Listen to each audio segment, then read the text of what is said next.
Primary TET 2022 যারা pass করেছেন এবং দীর্ঘ সময় ধরে ইন্টারভিউর অপেক্ষা করছেন তাদের জন্য বেশ কয়েকটি গুরুত্বপূর্ণ আপডেট উঠে এসেছে। প্রথমটি শূন্যপদ সংক্রান্ত, যা থেকে এটাই ইঙ্গিত পাওয়া যায় যে পরবর্তী রিক্রুটমেন্টে বেশ ভালো সংখ্যকই কিন্তু ভ্যাকেন্সি আসতে চলেছে। দ্বিতীয় আপডেটটি সেই সকল প্রার্থীদের জন্য যারা বিএড দিয়ে অ্যাপ্লাই করেছিল প্রাইমারি টেট 2022-এ, তাদের যে সার্টিফিকেট বাতিল এ নিয়ে একটি আপডেট আছে। সাথে সাথে যারা ডবল ডিগ্রি তাদের জন্য একটি আপডেট রয়েছে। তৃতীয় আপডেটটি প্রশ্নভুল মামলা সংক্রান্ত, বিশেষত আউট অফ সিলেবাস বলে যে সমস্ত প্রশ্নগুলিকে দাবি করা হচ্ছে। প্রাইমারি টেট 2022-এ ইংলিশে যে প্রশ্নটি এসেছিল পিপল অফ ডেলোস নিয়ে, এ নিয়ে কিছু তথ্য রয়েছে। চতুর্থ, 5% প্যানেলের মধ্যে যাদের নাম আছে তাদের জন্য একটি সুখবর। তারা সম্ভবত যে কজন আছে তাদের সকলেরই পরবর্তী ফেজে রিক্রুটমেন্ট হওয়ার চান্স রয়েছে। তো গত 3-4 দিনের এই সমস্ত তথ্যগুলি আলাদা আলাদা ভিডিওর মাধ্যমে না এনে একটি ভিডিওর মাধ্যমে আমি আপনাদের সামনে এনেছি। আপনাদের কাছে অনুরোধ, আপনারা যদি প্রাইমারি টেট 2022 পাস করে থাকেন এবং সমস্ত বিষয়ে তথ্য পেতে আপডেটেড থাকতে চান, তারা অবশ্যই চ্যানেলটিকে সাবস্ক্রাইব করে রাখবেন। চলুন বিষয়গুলো এক এক করে দেখে নিই। প্রথম আপডেটটি শূন্যপদ সংক্রান্ত, যার থেকে এটাই ধারণা করা যাচ্ছে যে আপকামিং প্রাইমারি রিক্রুটমেন্টে বেশ ভালো সংখ্যক কিন্তু শূন্যপদ আসতে পারে। যদি আমরা জানি পশ্চিমবঙ্গের প্রাথমিক বিদ্যালয়গুলিতে বেশ ভালো সংখ্যক ভ্যাকেন্সি রয়েছে, তবুও আমরা বারবার যে বিভিন্ন সংবাদ মাধ্যমে দেখেছি, কোথাও বিধানসভা থেকে জানানো হয়েছে 5600-র মতো ভ্যাকেন্সি, আবার কোথাও 12,000-টির মতো ভ্যাকেন্সি উঠে এসেছে। সেখানে আর বারবার চিন্তিত হলেও এখন যে আপডেটটি পাওয়া যাচ্ছে তার থেকে এটাই ধারণা করা যাচ্ছে যে আপকামিং রিক্রুটমেন্টে কিন্তু বেশ ভালো সংখ্যক ভ্যাকেন্সি আসতে পারে। তার আগে আপনাদের একটা ডেটা দিচ্ছি, একটু আপনারা ভালো করে দেখুন, যেখানে আপনারা দেখতে পাবেন পশ্চিমবঙ্গের টোটাল কতগুলি প্রাইমারি স্কুল রয়েছে। তার সাথে সাথে আপনারা এটাও দেখতে পারবেন যে কোন জেলায় কত প্রাইমারি স্কুল আছে, ভ্যাকেন্সি না, কোন জেলায় কতগুলি প্রাইমারি স্কুল রয়েছে। এটা আপনাদের কেন জানা জরুরি? এক তো আপনাদের এটা ইন্টারভিউয়ে কাজে লাগবে। ধরুন আপনি কোনো বাঁকুড়ার বাসিন্দা, তো আপনার সেই জেলার যে কতগুলি প্রাইমারি স্কুল রয়েছে সেটা তো আপনার জানানো জরুরি। কিন্তু দেখা হলো আপনি অন্য কোনো জেলায় অ্যাপ্লাই করছেন, এমন তো না যে বাঁকুড়া জেলার মানে বাঁকুড়াতে অ্যাপ্লাই করতে পারে এমন না, অনেকে আবার দূরে দূরে অ্যাপ্লাই করে, মালদা, উত্তর দিনাজপুর। তো সেখানে আপনাদের সেইখানে কতগুলো প্রাইমারি স্কুল রয়েছে সেটা আপনাদের জানানো জরুরি।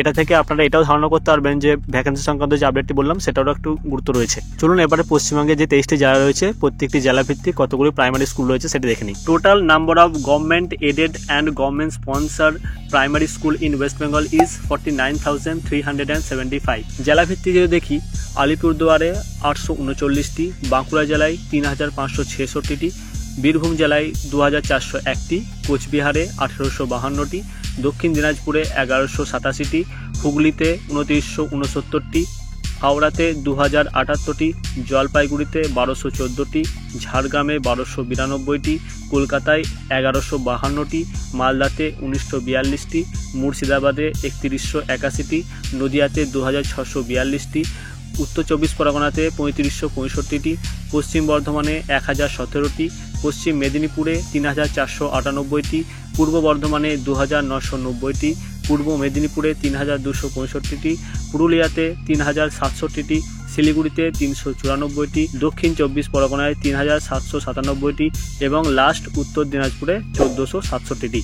আপনারা যে জেলার বাসিন্দা এবং আপনারা যে জেলায় অ্যাপ্লাই করবেন ইন্টারভিউয়ের জন্য, তারা সেই দুটি জেলা অবশ্যই মনে রাখবেন কতগুলি প্রাইমারি স্কুল রয়েছে। এছাড়া এই পেপার কাটিংটি দেখুন, যেখানে লেখা আছে সরকারি স্কুলগুলিতে ছাত্র এবং শিক্ষকের অনুপাত ঠিক রাখার জন্য কোন স্কুলে কত শিক্ষক আছেন সেই তথ্য জানতে চাইল শিক্ষা দপ্তর। আমরা জানি ন্যাশনাল এডুকেশন পলিসি 2020 অনুযায়ী প্রাথমিক বিদ্যালয়গুলিতে সুষ্ঠুভাবে পঠন পাঠন চালানোর জন্য ছাত্র এবং শিক্ষকের অনুপাত হওয়া উচিত 30:1, অর্থাৎ প্রত্যেক 30 জন ছাত্রের পেছনে একজন করে শিক্ষক। আর এখন বর্তমানে ছাত্র এবং শিক্ষকের যে অনুপাত সেটা ঠিক রাখার জন্যই কিন্তু এই উদ্যোগ নিয়েছে পশ্চিমবঙ্গ সরকার। এটি যদি সত্যি কার্যকর হয়, ভ্যাকেন্সি নিয়ে কোনো চিন্তা করতে হবে না, অটোমেটিক ভ্যাকেন্সি বাড়বে। কারণ এখন প্রাইমারি 1 to 4 না 1 to 5, আমরা জানি বেশিরভাগ পশ্চিমবঙ্গের স্কুলে এখন পঞ্চম শ্রেণী যুক্তিকরণ হয়ে গেছে। আর আপনারা এইমাত্র দেখলেন পশ্চিমবঙ্গে 49,375টির মতো প্রাথমিক বিদ্যালয় কিন্তু রয়েছে। আর এর সাথে সাথে এনইপি 2020 মানা হলে তো ভ্যাকেন্সি কোনো চিন্তাই করতে হবে না, ভ্যাকেন্সি পর্যাপ্ত পরিমাণে আছে। ঐক্যমঞ্চের সঙ্গে কথা বলে জানতে পারলাম ওনারা এই কথাই বললেন যে ডিপিএসসি গুলিতে যেতে, যাতে ওনারা ভ্যাকেন্সি লুকিয়ে রাখতে না পারে। আর সেদিন তো আমরা এটা দেখেইছি যে উত্তরবঙ্গে যখন শিক্ষামন্ত্রী ছিলেন তখন ঐক্যমঞ্চের একদল প্রতিনিধি ওনার সঙ্গে দেখা করেছিলেন। আর উনি পর্ষদ সভাপতির সঙ্গে কথা বলে এটাই জানালেন যে ওবিসি মামলা 28 এবং 29 তারিখে মিটে গেলেই 3 দিনের মধ্যে ভ্যাকেন্সি চাওয়া হবে এবং আধ ঘন্টার মধ্যে নোটিফিকেশন দেওয়া হবে। আমাদের এটা মনে হতেই পারে যে ওবিসি মামলা তো বারবার ধরে পিছিয়ে যাচ্ছে, এবারও হয়তো পিছিয়ে যাবে, কিন্তু এর রায় পজিটিভ হোক বা নেগেটিভ হোক, কিন্তু আমার মনে হয় যে জাজমেন্ট একটা আসবেই। কারণ অন্যান্য দপ্তর বিশেষত WBPSC কিন্তু উদ্যোগ নিতে আরম্ভ করে দিয়েছে। তাদের যে আপকামিং এক্সামগুলি হতে চলেছে, PSC ক্লার্কশিপ, মিসলেনিয়াস, WBCS সবারই কিন্তু একটা ক্যালেন্ডার জারি করে দিয়েছে। কারণ ওরা এবারে বুঝে গেছে যে সত্যি এবারে কিন্তু ওবিসি মামলা মিটে যাবে, আর তার সাথে সাথে কিন্তু সমস্ত এক্সাম নিতে হবে। তাই সেরকমই কিন্তু প্রস্তুতি WBPSC নিচ্ছে। আর আমাদের West Bengal board of primary এডুকেশনের সভাপতি শ্রী গৌতম পালবাবুর কথা অনুযায়ী এটাই আশা করা যাচ্ছে যে আমাদেরও কিন্তু এই নোটিফিকেশন শীঘ্র আসতে পারে। যদি আমরা খুবই ভাগ্যবান হই, হয়তো ফেব্রুয়ারিতেই আসবে। কিন্তু আমাদের এটাও মনে রাখতে হবে যে প্রশ্নভুল মামলাগুলি চলছে, সেগুলো কিন্তু নোটিফিকেশন না আসার কারণ হতে পারে। আমি একটা ভিডিওর মাধ্যমে আপনাদের জানিয়েছিলাম যে প্রাইমারি টেট 2022-এ ইংরেজিতে একটি প্রশ্ন ছিল পিপল অফ ডেলোস নিয়ে, যেটা একটা আনসারের প্যাসেজ থেকে প্রশ্ন। তো মামলাকারীরা এটিকে আউট অফ সিলেবাস বা আউট অফ প্যাসেজ বলে দাবি করছে, এবং যতদিন না তাদের এই মামলাটি মিটছে ওনারা কীভাবে আইনি জটিলতা তৈরি করছে যাতে কোনো রকম নোটিফিকেশন না আসতে পারে, সেটা আমি আপনাদের এই ভিডিওর মাধ্যমে জানিয়ে দিয়েছিলাম ডিটেলসে। এই ভিডিওটি সংক্ষিপ্তভাবে আমি ঐক্যমঞ্চের সদস্যদের অ্যাডমিনদের কিন্তু পাঠিয়েছিলাম এবং ভালো করে দেখতে বলেছিলাম যে ওনাদের উকিলরা কি কথা বলছেন, এবং আমাদের ঐক্যমঞ্চের যে আইনি বিষয়গুলো দেখাশোনা করে মহিদ্দা, ওনাকেও পাঠাতে বলেছিলাম।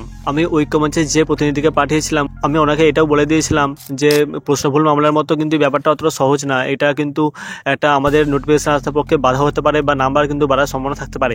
কাল আমি জানতে চাইলাম যে ওনারা দেখে কি বললো, তো উনি জানালেন আগে প্রশ্নভুল মামলা সংক্রান্ত অনেক কেস চলছে, আর প্রশ্নভুল মামলা কোনো রকম কিন্তু নোটিফিকেশন আসার বাধা হতে পারে না। এটা হাইকোর্টের রায় আছে যে প্রশ্নভুল মামলাগুলি চলবে, ঠিক আছে, কিন্তু এর জন্য যে রিক্রুটমেন্ট আটকে থাকবে তেমন না। ওনারা বললো 2014-2017-তে বহু প্রশ্নকে চ্যালেঞ্জ করা হয়েছে, যেগুলোকে প্রশ্নভুল তো বলা হয়েছে, তার পাশাপাশি এটাও বলা হয়েছে আউট অফ সিলেবাস, কিন্তু এখন পর্যন্ত সেগুলো মেটেনি। আর সেগুলো বাদেই কিন্তু 2014, 2017, 2009 সবেরই কিন্তু রিক্রুটমেন্ট সম্পন্ন হয়েছে। তাই এগুলো নিয়ে বেশি চিন্তা করতে আমাকে বারণ করলেন, কারণ এখানে পর্ষদের স্ট্যান্ডিং পয়েন্ট খুবই জোরালো। পর্ষদ কিন্তু প্রশ্নভুল মামলা নিয়ে বরাবরই কোনো রকম নাম্বার দিতে চায় না, সেই জন্য পিটিশনাররা কোর্টের দ্বারস্থ হয়েছে, এটা স্বাভাবিক। আর আমরা ইতিমধ্যে তো দেখেছি যে পর্ষদের এক্সপার্টদের নিয়ে, এছাড়া বিশ্বভারতী ইউনিভার্সিটি এবং কলকাতা ইউনিভার্সিটির এক্সপার্ট ফ্যাকাল্টি নিয়ে একটা বিশেষ কমিটি গঠন করা হয়ে গেছে ইতিমধ্যে, যার রিপোর্ট কিন্তু 6 মার্চ 2025-এর আগেই ওনারা পেশ করবেন। মোটামুটি এখনও 1.5 মাসের মতো সময় আছে তাদের হাতে। ওই রিপোর্টে যা উঠে আসবে, যদি বলে প্রশ্ন ভুল আছে, তাহলে কিন্তু পর্ষদকেও মানতে বাধ্য, আমরা মানতে বাধ্য। পর্ষদ না চাইলেও কিন্তু পর্ষদকে মানতে হবে। এর আগে যখন রিপোর্ট পেশ করতে বলা হয়েছিল, ক্যালকাটা ইউনিভার্সিটি পেশ করেছিল, ওখানে কিন্তু ওনারা বলেছিল যে একটি প্রশ্ন ভুল নেই। ইতিমধ্যে যে প্রশ্নগুলি নিয়ে বিবাদ ছিল সেগুলো কিন্তু সকলকে নাম্বার দেওয়া হয়েছে। আপনারা যারা প্রাইমারি টেস্ট পাস করে আছেন 2022-এ, তারা লক্ষ্য করেছেন 3-4 নাম্বার কিন্তু সবাইকে দেওয়া হয়েছিল। আমার সবগুলো তো মনে নেই, তবে 2-1টা প্রশ্ন মনে আছে। যেমন একটা ম্যাথসে প্যাডাগজি থেকে প্রশ্ন এসেছিল। প্রশ্নটি হলো mathematics is the mirror of civilization, অর্থাৎ গণিত হলো সভ্যতার দর্পণ। এটি কার উক্তি? এটার সঠিক উত্তর হকবেন। যারা ম্যাথস প্যাডাগজি পড়েছেন তারা জানেন, কিন্তু এখানে অপশানে যেহেতু ছিল না, তাই কাছাকাছি অপশান হিসেবে সকলেই হেগেন বেছে নিয়েছিল, আমি তাই করেছিলাম। আর পর্ষদে যখন ফাইনাল অ্যান্সার কি প্রকাশ করে, সেখানেও হেগেন অপশান ডেকে নিয়েছিল। কিন্তু যারা এই উত্তরটি জানতো না, অন্য অপশান দাগিয়েছিল, তাদের ক্ষেত্রে একটা সুযোগ হয়ে ওঠে একটা নাম্বার বাড়ানোর। তাই তারা চ্যালেঞ্জ করে এবং বোর্ড ফাইনাল অ্যান্সার কিন্তু সেটা মেনেও নেয়, সকলকে নাম্বার দেয়। এমনি আরও 3-4টে নাম্বার আছে, সবগুলো তো আমার মনে নেই। সুতরাং ফাইনাল অ্যান্সার কিন্তু বোর্ড যথেষ্ট ভেবেচিন্তে 4-5 নাম্বার যেটা দেওয়া যায় দিয়ে একটা নাম্বার দিয়েছিল। এই প্রশ্নটিকে আবার চ্যালেঞ্জ করা হয়েছে নাকি 22-24টা প্রশ্ন এখনও ভুল আছে। একটা 150 নাম্বার পরীক্ষা যদি এত নাম্বার ফ্রিতে দেওয়া হয়, তার প্রশ্ন পরীক্ষাটার কি মানে থাকে? সত্যি ভেবে দেখুন না, যদি 24 নাম্বার সকলকে দিয়ে দেয়, এর থেকে বলা হলো যারা ফর্ম ফিল আপ তারাই পাস, ঠিক নাকি?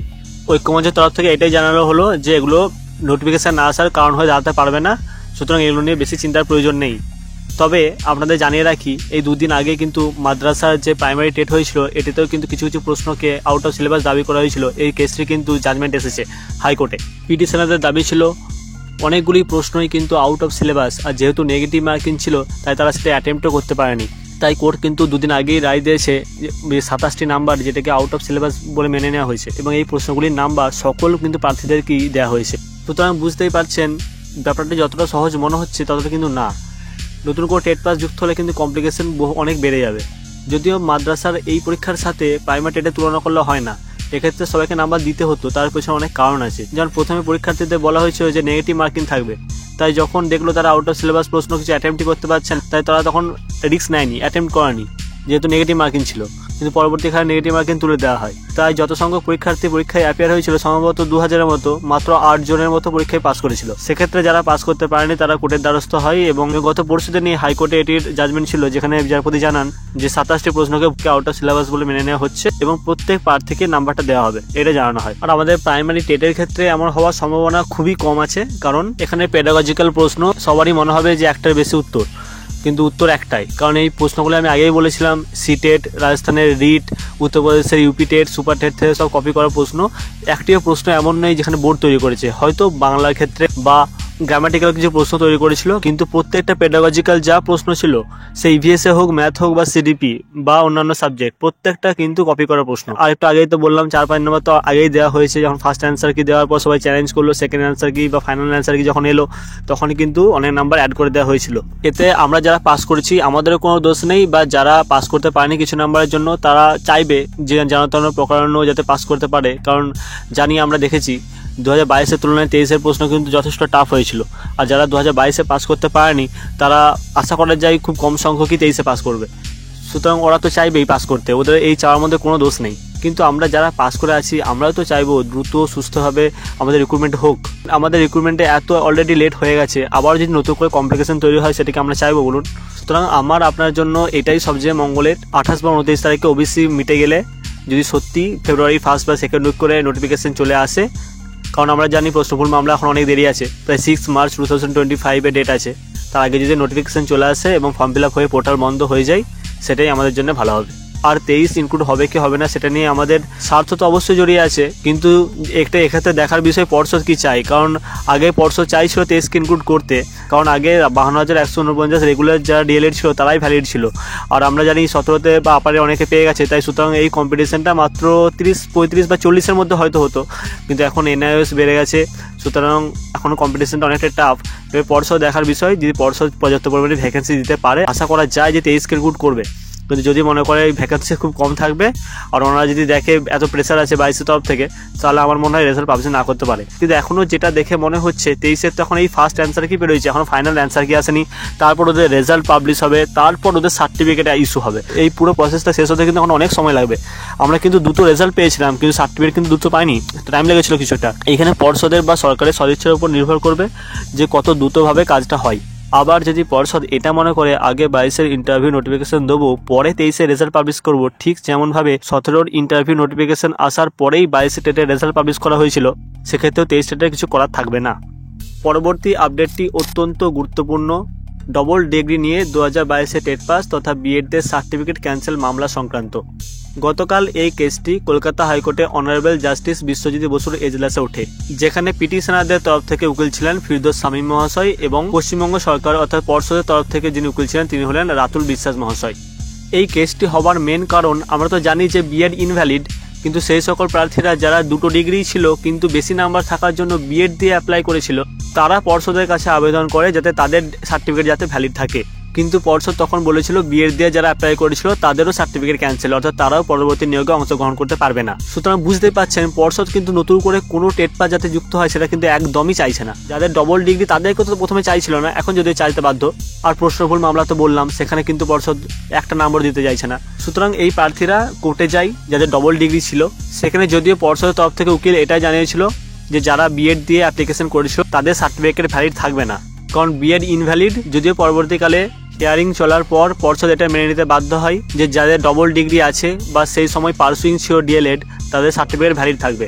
যেমন 2022-এ টেট পাস যাদের 2022-এর আগে বিএড কমপ্লিট ছিল এবং ডিএলএড কমপ্লিট ছিল তারা তো 100% তাদের সার্টিফিকেট ভ্যালিড থাকছে। এমনকি যারা 22-এ টেট পাসের সাথে সাথে বিএড কমপ্লিট কিন্তু ডিএলএড পার্সুইং অর্থাৎ 21-23 বা 22-24 সেশনে তারা ডিএলএড করছিল তাদেরও সার্টিফিকেট ভ্যালিড। কিন্তু যারা 22 টেট পাস করার পর পরবর্তী সেশনে ডিএলএডে ভর্তি হয়েছে অর্থাৎ 23-25 বা 24-26-এ তাদের কিন্তু সার্টিফিকেট ভ্যালিড না, এটা পর্ষদের উকিল স্পষ্ট জানিয়ে দিলেন। আর বিএডদের সার্টিফিকেট ক্যান্সেল ব্যাপারে বললেন সার্টিফিকেট ক্যান্সেল করার তো প্রয়োজনই নেই, যারা বিএড দিয়ে ফর্ম ফিল আপ করেছিল তারা তো ইতিমধ্যে ক্যান্সেল, তারা তো নতুন করে সার্টিফিকেট ক্যান্সেলের কোনো ব্যাপারই নেই। কিন্তু এখানে দেখার বিষয় কারা পার্সুইং ছিল এবং কাদের ডবল ডিগ্রি ছিল তারাই শুধুমাত্র ভ্যালিড, কারণ সার্টিফিকেট তো ইস্যু হয়ে গেছে। আলাদা করে যে আবার সার্টিফিকেট ভ্যালিড করবে দিয়ে আবার নতুন করে ইস্যু করবে সেটা তো সম্ভব না। তাই যারা ডবল ডিগ্রি বা পার্সুইং তারা 100% নিশ্চিন্ত থাকুন, তারা অবশ্যই পরবর্তী রিক্রুটমেন্টে অংশগ্রহণ করতে পারবে, কিন্তু বিএডটা কোনো মতেই না, কারণ এটা সুপ্রিম কোর্টেরই রায় যে বিএডটা প্রাথমিকে ভ্যালিড নয়। এখন যেমন এনআইওএসটা ভ্যালিড হয়ে গেছে, এনআইওএস নিয়ে পরবর্তীকালে যারা ইন সার্ভিস ছিল তাদেরকে তো অনেক টিচার আছেন যাদেরকে স্কুল থেকে রিজাইন করতে হয়েছিল, কিন্তু এখন এনআইওএস ভ্যালিড হওয়ার পর তাদেরকে সেই পুরনো চাকরিতে পুনরায় বহাল করা হচ্ছে। আর কিছু কিছু বিষয়ে পর্ষদের কিন্তু মূল এলাকা থাকে, কিন্তু পর্ষদ কিন্তু একটা স্টেট, এখানে স্টেট বলতে রাজ্য না, যে কোনো সংস্থাকে একটা স্টেট বলা হয় সংবিধানের ভাষায়। যেমন West Bengal board of primary education নিজে একটা স্টেট, যেমন রেলওয়ে একটা স্টেট, WBCS এর পরীক্ষার যে WPSC নাই এটাও একটা স্টেট। আর এই প্রত্যেক স্টেটের নিজস্ব আইন তৈরি করার ক্ষমতা থাকে। এই সমস্ত ব্যাপারে যদি কেউ ডেপ্রাইভ হয় অর্থাৎ বঞ্চিত হয়, কোর্ট তাদের একটা পরামর্শ দিতে পারে বা স্পেশাল কমিটি গঠনের কথা বলতে পারে। ঠিক যেমন প্রশ্নভুল মামলায় কিন্তু কোর্ট একবারও বলেনি যে নাম্বার দিতে, ওনারা কিন্তু একটা স্পেশাল কমিটি গঠন করার কথা বলেছে, যেখানে যদি নাম্বার বাড়ে তো বাড়বে, যদি না বাড়ে তো বাড়বে না। এখানে কোর্টের কিন্তু নিজস্ব হাত নেই। আর একটা উদাহরণ দিয়ে বোঝাই, ঠিক দেখুন অনেকে বলছে যারা ওল্ড একাডেমিক তাদের তো সত্যি তখন অনেক নাম্বার কম উঠতো এখনকার তুলনায়, ও তাদের বয়স অনেক বেশি হয়ে গেছে, সুতরাং তারা নতুন যারা ক্যান্ডিডেট তাদের সাথে কম্পিটিশনে ঠিকমতো টিকতে পারবে না। এক্ষেত্রে ঠিক কথা, একদম বাস্তব কথা। কিন্তু এখানে যদি ওরা কোর্টের দ্বারস্থ হয়েছে, কিন্তু ওখানে কোর্ট কিন্তু একবারও পর্ষদকে এই হুকুম দিতে পারবে না যে ওল্ড একাডেমিকদের নিউ এদের সাথে একটা নর্মালাইজেশন ব্যবস্থা করতে হবে, এটা যে একটা আদেশ সেটা কিন্তু কোর্ট কখনোই দিতে পারবে না। কোর্ট একটা নির্দেশ দিতে পারে, কোর্ট একটা বড় রিকোয়েস্ট করতে পারে, কিন্তু এই ব্যাপারে আদেশ দিতে পারে না, কারণ পর্ষদ একটা স্বশাসিত সংস্থা, তাদের নিজস্ব রুলস আছে, তাদের একটা 16 গ্যাজেট আছে, সেই গ্যাজেট অনুযায়ী প্রাইমারি রিক্রুটমেন্ট হচ্ছে। আর কোর্ট কখনোই বলতে পারে না যে তাদের নিয়মে পরিবর্তন করুক, এটা কখনোই কোর্ট বলতে পারে না। নেক্সট আপডেটটি 5% প্যানেল এবং আনঅ্যাবসর্বড যারা আছেন তাদের জন্য খুব সুখবর। কলকাতা হাইকোর্টে একটি কেস করা হয়েছে যে 9533 জনের রিক্রুটমেন্ট প্যানেল বের হয়েছিল, তাতে যারা ইন সার্ভিস আছে তাদেরকে বের করতে হবে। এমনকি যারা 5% অ্যাডিশনাল প্যানেলেও যারা ইন সার্ভিস আছেন তাদেরকে কিন্তু বের করতে হবে, তাদেরকে অর্থাৎ জবটা দেওয়া চলবে না, কারণ তারা অলরেডি ইন সার্ভিস। তৎকালীন বিচারপতি অভিজিৎ গাঙ্গুলি মহাশয় এটাই রায় দিয়েছিলেন, প্রাইমারির ক্ষেত্রে যেহেতু পদোন্নতির ব্যাপার নেই অর্থাৎ তাদের প্রমোশন হয় না, তাহলে সেক্ষেত্রে ওনারা কেন আবার এক্সাম দেবেন এবং নতুন করে সিট ব্লক করবেন। মানে ওনারা মূলত নিজের জায়গা পরিবর্তন করার জন্যই পরীক্ষাটা দিতেন এবং ক্র্যাক করার পর নিজের বাড়ির কাছে পাওয়ার জন্যই হয়তো এক্সামটা দিতেন, কিন্তু এটা এই এক্সামের ক্ষেত্রে তো ঠিক প্রযোজ্য না, কারণ ওনারা যখন একটা এক্সাম আবার দিচ্ছে যে ক্র্যাক করছে, তখন সেখানে তো একটা সিট ভ্যাকেন্ট থেকে যাচ্ছে। তাই যারা যোগ্য প্রার্থী তারা এই বিরুদ্ধে কেস করেছিল এবং অভিজিৎ গঙ্গোপাধ্যায় তাদের পক্ষে এই রায়টা দিয়েছিল, যারা ইন সার্ভিস তারা যদি সিলেক্টেড হয় তাদের কিন্তু আর জবটা দেওয়া হবে না। ঠিক তেমনভাবে 22 রিক্রুটমেন্টে 9533 প্যানেল তথা 5% প্যানেল মিলে প্রায় 400 জনের মতো ইন সার্ভিস শিক্ষক কিন্তু রয়েছেন। আর কোর্টে এই যে কেসটি হয়েছে তাতে আশা করা যায় এই পিটিশনাররাই জিতবে, আর এটা জিতে গেলে কিন্তু সেই সমস্ত ইন সার্ভিসরা বাদ পড়ে যাবেন। ওনারা বাদ পড়েছেন না, ওনারা তো একটা জবে আছেন, ওনারা প্রাইমারি জবেতেই আছেন, ওনাদের কোনো ক্ষতি হবে না, কিন্তু ওনারা নতুন করে যে ট্রান্সফারের জন্য পরীক্ষা দিয়েছেন তাতে ওনাদের কোনো ফল হবে না। এতে লাভবান কারা হবেন? যারা 5% অ্যাডিশনাল ওয়েটিং যে প্যানেল রয়েছে তাতে আছেন। 356 জনের নাম আমরা দেখেছিলাম, তার মধ্যে ফার্স্ট পেজে 56 জনকে ডাকা হয়েছিল এবং 27শে ডিসেম্বর ওনাদের যে কাউন্সিলিং সেটা হয়ে গেছে এবং ডিস্ট্রিক্ট অ্যালটমেন্ট হয়ে গেছে। এই কেসটি মিটে গেলে আশা করা যায় যদি 400 জনকে বাদ দেওয়া হয় তাহলে 5% প্যানেলে যে রিমেনিং 300 জন আছেন তারা সকলেই পেয়ে যাবেন এবং এই যে 17 রিক্রুটমেন্ট সর্বসম্পন্ন হবে। সব দিক থেকে দিলে এটাই কিন্তু হওয়া উচিত। যারা অলরেডি জব করছেন তারা যে সিটটা ব্লক করাচ্ছে, যারা এখনো জবটা পাননি তারা যদি পায় সেটাই তো হওয়া উচিত। যদি এটা হয় খুবই ভালো হবে। এই ছিল প্রাইমারি টেট রিলেটেড কিছু আপডেট। আপনারা যদি WB টেট 2022 পাস করে থাকেন আপনারা কিন্তু অবশ্যই চ্যানেলটিকে সাবস্ক্রাইব করে রাখবেন এবং ভিডিওটি ভালো লাগলে একটি লাইক করে দেবেন। আর যদি আপনাদের কিছু জানানোর থাকে অবশ্যই কমেন্টে জানান। ধন্যবাদ শেষ পর্যন্ত দেখার জন্য।